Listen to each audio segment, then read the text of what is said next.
waxaa aad u soo badanaya dadka iibsada kalluunka taasi oo sababtay hoos u dhac ku yimid qiimaha la kala iibsada kalluunka waxaana kalluunka ka soo jalabta badda dhalinyarada Soomaaliyeed waxaa xilliyada ay ka kacaan dabaylaha hoos u dhac ku yimaada qiimaha kalluunka iyadoo kalluumaysatada ka soo jalabta ay sheegayaan in ay kala kulmaan gudaha badda caqabado dhinaca kalluumaysiga doomaha kalluumaysatada ayaa la kulma mararka qaar xilliyada ay ku jiraan jalaabashada kalluunka dhibaatooyin taasi oo ah maraakiib shisheeye oo si sharci darro ah u dhibaateeya kalluumaysatada halkan waa kawaanka kalluunka degmada Xamarweyne ee gobolka Banaadir waxaa yaala kalluun fara badan oo ay iibsanayaan shacab Soomaaliyeed ee ku nool degmooyinka gobolka Banaadir iyo qaar kamid ah gobolada dalka wasaaradda kalluumaysiga iyo kheyraadka badda ee dowladda Soomaaliya oo mas'uulka ah arrimaha kalluumaysiga iyo badqabka horumarinta kalluumaysatada ayaa ku howlan sidii ay u horumarin lahayd kalluumaysatada Soomaaliyeed si loo helo kalluun caafimaad qaba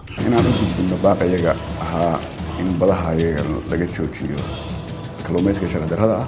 agaasimaha waaxda wax soo saarka horumarinta kalluumaysiga ee wasaaradda kalluumaysiga iyo kheyraadka badda Jilaani Sheekh Cabdi Cismaan ayaa ka warbixiyay sababaha xilligan kalluunka uu u raqiisay iyo doorka wasaaradda haddii anaga ka wasaaradda kalluumaysiga iyo kheyraadka badda waxaad wasaarad ku tala jirtaa ama wasiirkeena sida noo sheegay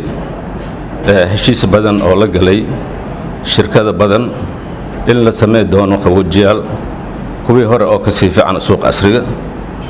gobolka Banaadir in lagu bilaabi doono ayaa umaleynaa iyo baabuuro qaboojiyaal ah oo kala geey doonaan gobolada oo aan bad lahayn oo aan kalluunka gaarinin in si loo qaado kalluunka loo geeyo kalluumaysiin uu faa'iideystaan kalluunkooda abaarin ama la daadin agaasimaha cilmi baarista ee wasaaradda kalluumaysiga iyo kheyraadka badda Nadiifo Maxamuud Yuusuf ayaa ka hadashay qorshaha wasaaradda ee dhinaca horumarinta kalluumaysatada doomanku marka midna xoog bay leedahay kuwana wax yar waay kalluun la dhaho subagle iyo kalluun la dhaho ilay oo waaweyn miiskaas leg waxaa laga helaa meelahaasaa laga helaa markay halkaa aadaan waxa dhacaya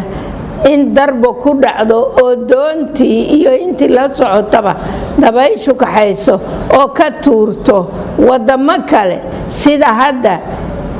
Sri Lanka iyo qaar kamid ah kalluumaysatada ka ganacsada kalluunka ayaa ka warbixiyay qiimaha kalluunka la kala iibsanaya xilligan yumbiga waxa la gadaa $10 jaadarkana waxa la gadaa $5 ibar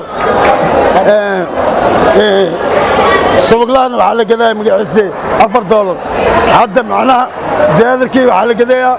$3 yumbiga waxa la gadaa $4 ilaa $4 ibar subaglaan waxa la gadaa $2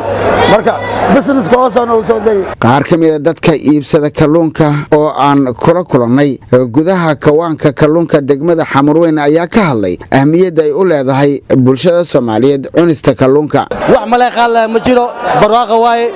shacabweena Soomaaliya waxa cusayna malay ay qaataan imaadaan soo booqdaan hadaa malay urkiisa